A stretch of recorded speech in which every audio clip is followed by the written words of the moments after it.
കൊല്ലം കടയ്ക്കലിൽ amoebic മസ്തിഷ്ക ജ്വരം ബാധിച്ച് ചികിത്സയിലായിരുന്നയാൾ മരിച്ചു. കടയ്ക്കൽ ആൽത്തറമൂട്ടിലെ വർക്ക്ഷോപ്പ് ജീവനക്കാരനാണ് മരിച്ചത്.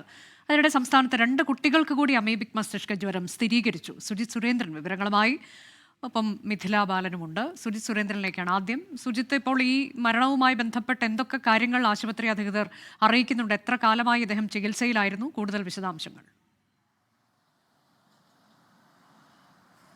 അനുജ, 3 ആഴ്ചകൾക്ക് മുൻപാണ് ബിജുവിന് കടുത്ത പനിയും അസ്വസ്ഥതകളും ഉണ്ടായി സ്വകാര്യ ആശുപത്രിയിൽ ചികിത്സ തേടിയത്. അവിടെ വെച്ച് രോഗം മൂർച്ഛിച്ചതോടെയാണ് തിരുവനന്തപുരം മെഡിക്കൽ കോളേജ് ആശുപത്രിയിലേക്ക് പ്രവേശിപ്പിച്ചത്.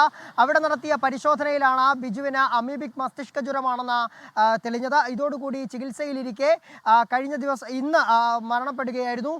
ഇതുമായി ബന്ധപ്പെട്ട ഈ ഇയാളുടെ വീട്ടിലെ കിണറ്റിലെ വെള്ളത്തിൽ നടത്തിയ പരിശോധനയിലാണ് ഈ ബാക്ടീരിയ, അമീബിക് മസ്തിഷ്ക ജ്വരത്തിന് കാരണമായ ബാക്ടീരിയ കണ്ടെത്തിയത്.